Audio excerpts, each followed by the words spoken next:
Hi, I'm Mary DeBono, and this is the Easier Movement, Happier Horses podcast. And today I'd love to talk to you about how you can help your horse be more comfortable in holding their legs up for trimming, especially the hind legs. That is a very, very common problem I see that a lot of horses are just not comfortable when you're either cleaning out their hoof or maybe you have a professional hoof trimmer or farrier come and they're kind of fighting with the horse, or you're fighting with your own horse. And I see this over and over. So, some time ago, I wrote a blog post about this, and it's one of my more popular blog posts. And I'll make sure I link to it in the description so you can read it. But I was at a barn, I was working with other horses there, and I couldn't help but notice that this farrier was basically fighting with this big chestnut warmblood named Bubba. And it looked like it was about to get dangerous, not to mention the horse was really stressed. The guy was stressed too. And anyway, the owner stopped the situation, told the farrier to go, to leave, and I got the opportunity to work with Bubba. And what's really important about this is that it wasn't just about the horse's hind legs. The horse had been, by the way, thoroughly checked out by a veterinarian prior to this episode. And the issue wasn't in the hind legs themselves.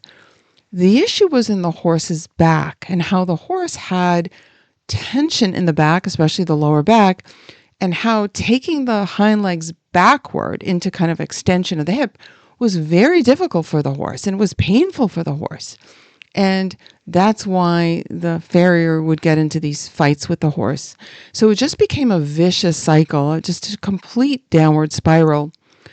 And again, luckily the horse's person, Claire, stopped it in time before anything really bad happened and had me asked me to work with Bubba. And I want to emphasize that it wasn't just about working with his hind legs. Yes, I definitely did that, and you're going to hear about that. But it was very important that I also worked with his entire self. In other words, that I worked a lot, for example, with his rib cage, with his sternum, with his individual ribs, helped coordinate different parts of him so that his back naturally relaxed. And then, of course, I did work with his hind legs to integrate it all and to help him feel like now your legs could actually extend easily behind you without pain. And by the way, I want to emphasize this is not a quick fix. I mean, I worked with him. I taught Claire some things to do, and it took a period of time before he was completely like, okay, this is cool to take my legs back. So you have to be patient, and you will hear more about that in the episode. The other thing I want to say is that I'm kind of handing over the reins, if you will, of this episode to someone else, actually to two individuals. There is a lot of construction work happening in my house today. So there's lots and lots of banging. So I had my friendly AI friends record the episode for you. And I think they did a pretty good job of it. Again, I will say that I will link to the actual blog post if you want to read it. But go ahead and give these AI bots, if you will, a listen, and I hope you enjoy it. Please let me know also later on. You can send me a text either in the description of the episode or email me, mary@marydebono.com. Let me know, do you have a horse that has issues with holding the legs up for cleaning or trimming or anything else? Or maybe you've heard of different ways of approaching it and you want my take on it. I'd be happy to help you. So thank you so much. And again, don't go anywhere. Listen to the episode. It's only about 12 minutes long, and I hope you enjoy. Imagine you're a horse owner and your farrier is having a real tough time trimming your horse's hooves. He's getting frustrated, you're worried, and your horse, Bubba, is just resisting. It's a recipe for disaster, right? Absolute. That's exactly what happened to Claire, Bubba's owner, who decided to stop the farrier out of concern for her horse's well-being. We're diving into Claire's story today to explore a unique approach to hoof trimming called DeBono moves. That's a smart move on Claire's part. Recognizing when a situation is escalating and taking a step back is crucial for both horse and human safety. Absolutely. So Claire brought in Mary DeBono. the developer of De Bono moves to work with Bubba. And get this, Mary also trained in the Feldenkrais method, but for humans. Have you ever heard of that? Yes, the Feldenkrais method is all about using gentle movements and directed attention to improve movement and awareness. Interestingly, it emphasizes the interconnectedness of the body, kind of like how a small tweak in one area can affect the whole system. It's not just about isolating and forcing one muscle to stretch, right? Exactly. And that's a key principle that De Bono Moves borrows from Feldenkrais. So instead of focusing solely on Bubba's legs, Mary took a holistic approach by considering his entire body. So what did that look like in practice? Well, Mary observed that Bubba's lower back was quite tight, which makes sense if your back is stiff. Yeah. Extending your hind legs backward would be difficult, maybe even painful. Traditional stretching could actually exacerbate the problem. So how did Mary address this with De Bono moves? Instead of pulling Bubba's leg back like you might in a traditional stretch, Mary supported the leg upward. This allowed the muscles to relax rather than tighten up in resistance. It sounds like a completely different way of thinking about stretching. What happened next? From there, she incorporated small, gentle circles with Bubba's leg, gradually increasing the range of motion as he relaxed. It wasn't about forcing a larger stretch, but rather about increasing the ease of movement. That's so interesting. It seems counterintuitive to what we've always been told about pushing through the stretch. Right. And as the article you shared points out, forcefully stretching a muscle in isolation can actually lead to more tightening and even spasms. It's important to remember that muscles don't work in isolation. They rely on the support of surrounding structures. So if the farrier had continued trying to force Bubba's leg back, he might have just made his back even tighter and more sore. It's very likely. Yeah. Plus, it wouldn't address the underlying issue, which is this lack of awareness and coordination throughout Bubba's body. He's developed these movement habits that are restricting his range of motion. And that's where this whole body approach of De Bono moves really shines. It addresses the root cause, not just the symptom. Did Mary find anything else interesting when observing Bubba?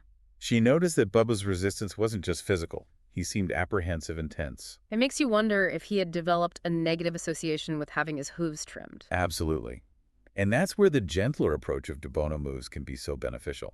By working with the horse in a way that respects their natural instincts and responses, you build a stronger connection based on partnership, not force. So instead of forcing Bubba to comply, Mary worked with him to help him find comfort and release tension.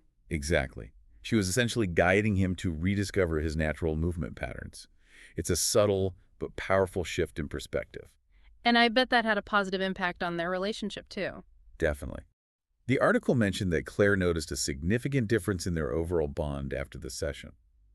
There was more trust, more harmony between them. It seems that by addressing Bubba's physical tension, they unlocked a deeper level of connection. It's amazing how something as simple as changing the way we touch and move a horse can have such a profound impact. It really speaks to the power of awareness. And it makes you wonder if this approach could be applied to other areas of horse training and handling. But we can get into that a bit later. For now, let's talk a bit more about what happened during that initial session with Mary. So we left off with Mary working with Bubba and him starting to relax more. Did anything else stand out to you in the article about what happened during that session? Well, it was really interesting to see how Mary incorporated these tiny little circles with Bubba's leg. Almost like she was encouraging him to explore the movement on his own. So she wasn't forcing his leg into a stretch, but rather guiding him to find that range of motion himself. Yeah, exactly. And the article mentions that as Bubba started to find that ease of movement, his whole demeanor changed. He went from resisting and pulling away to standing calmly while Mary worked with his legs. It's almost as if he started to understand that she wasn't trying to hurt him, but rather help him feel better. That's a great point. And it highlights another key takeaway from the article, the importance of building trust and understanding between horse and human. When a horse feels safe and understood, they're much more likely to cooperate. Which makes a lot of sense. If you're constantly being forced into uncomfortable positions, you're going to develop a negative association with the person handling you. Absolutely. And the article makes a fascinating point about how this gentler approach can actually be more effective in the long run. Traditional methods that rely on force or pressure might get a quick result, but they often create tension and resistance that can lead to bigger problems down the road. So it's not just about being nice to the horse. It's about working with them in a way that respects their physical and emotional needs. Precisely. And that brings me to another aspect of De Bono moves that I found intriguing. It emphasizes the importance of developing body awareness in both the horse and the handler. Can you elaborate on that a bit? I'm curious to hear how that plays out in practice. Sure, imagine you're trying to get a horse to move their hindquarters to the side. A traditional approach might involve pushing on their hip or using a lead rope to pull them over. Which could lead to the horse becoming resistant or confused if they don't understand what you're asking. Exactly. But with de Bono moves, you would first focus on helping the horse become aware of their own body and how it moves. You might use gentle touch and movement cues to encourage them to shift their weight or lift a leg. So you're essentially teaching them how to move their body in a more conscious and controlled way. Yes. And as they develop that body awareness, they become more responsive to your cues and more willing to participate in the movement. And I imagine that translates to other areas of training and handling as well. Absolutely. The article touches on how these principles can be applied to groundwork riding, even just grooming. If we can help horses find comfort and ease in their bodies, it opens up so many possibilities for a more harmonious partnership. It's a really fascinating concept, and it makes you wonder why this approach isn't more widely adopted. Well, I think there are a few reasons for that. One is simply tradition. Horse training has been done a certain way for a long time, and it can be hard to break away from those ingrained methods. And I imagine some people might be skeptical of a gentler approach, thinking it won't be effective. That's understandable. But as we've discussed, this approach is not about being permissive or letting the horse walk all over you. It's about finding a way to communicate with them in a language they understand, a language that respects their physical and emotional well-being. It's about partnership, not dominance. Exactly. And I think the more people understand that, the more we'll see this kind of approach embraced in the horse world. It's not a quick fix, but it offers a path to a deeper, more meaningful connection between horse and human. So what are some practical things that Claire can do to maintain the progress Bubba made during that initial session with Mary? The article mentioned that it takes time to undo those ingrained habits. That's a great question. And the article offers some helpful suggestions. It emphasizes the importance of consistency and patience. Claire can't just expect Bubba to be perfect after one session with Mary. She needs to continue working with him, incorporating these principles into their daily interactions. So it's about making those gentle, mindful movements a part of her regular routine with Bubba. Precisely. And the article specifically mentions using her daily grooming and hoof picking routine as an opportunity to reinforce those lessons. Instead of just going through the motions, she can be mindful of Bubba's responses, using gentle touch and movement cues to help him stay relaxed and balanced. So those everyday interactions become mini training sessions, constantly reinforcing those positive associations with touch and movement. But what if she encounters resistance from Bubba again? What should she do? The article emphasizes the importance of recognizing those subtle signs of tension and backing off. Instead of forcing him into a position he's not ready for, she can go back to those basic de Bono moves, those gentle circles and upward supports, to help him release that tension and find comfort again. It's almost like a reset button, helping him to remember that feeling of ease and relaxation. What a great tip. And the article stresses that it's not just about the physical movements, it's about developing that sense of awareness and understanding of Bubba's individual needs. What works for one horse might not work for another. So it's about learning to read Bubba's body language, his subtle cues, and adjusting her approach accordingly. Exactly. And that takes time and patience, but the rewards are well worth it. When you can achieve that level of connection with a horse, it's truly a magical experience. It sounds like De Bono Moves is about so much more than just getting a horse to pick up its feet. It's about transforming the entire relationship between horse and human. It really is remarkable to think about the potential for improving the human-animal bond across different species using these principles. It does make you wonder, doesn't it? Could this approach be applied to dogs, cats, even humans? If these principles work so well for horses, what other areas of our lives could benefit from a similar perspective? I know I'm already thinking about all the ways I can apply these principles to my own interactions with my dog. It's fascinating to consider how our understanding of animal behavior and communication is constantly evolving. There's always more to learn and explore. And sometimes it's about unlearning old habits and embracing new ways of thinking. Absolutely. That's what makes this deep dive so intriguing. It's not just about learning new information, it's about sparking new ideas and inspiring us to think differently about the way we interact with the world around us. So to wrap things up, what are some key takeaways for our listener who might be dealing with a horse like Bubba or simply wants to improve their relationship with their horse? First and foremost, remember that a horse's legs don't exist in isolation. Their ability to move freely and comfortably is influenced by the quality of movement throughout their entire body. So if you're having trouble with a horse that won't pick up their feet, don't just focus on the legs. Right. Take a step back and look at the whole horse. Are there any areas of tension or restriction? And instead of forcing a stretch, try using gentle supportive movements to help the horse release that tension and find ease in their body. And remember, patience and consistency are key. Don't expect overnight miracles. It takes time to undo those ingrained habits and build new patterns of movement.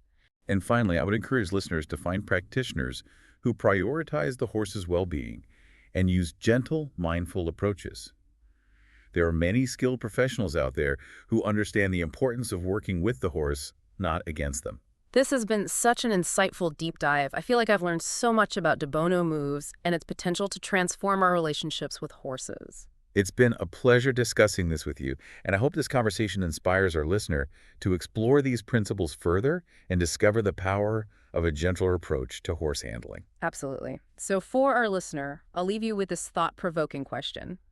If these principles of whole body awareness and movement can transform our relationships with horses, could they also be applied to other areas of our lives?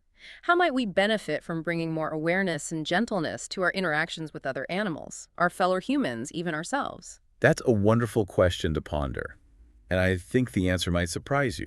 Until next time, keep exploring, keep learning, and keep deepening those connections.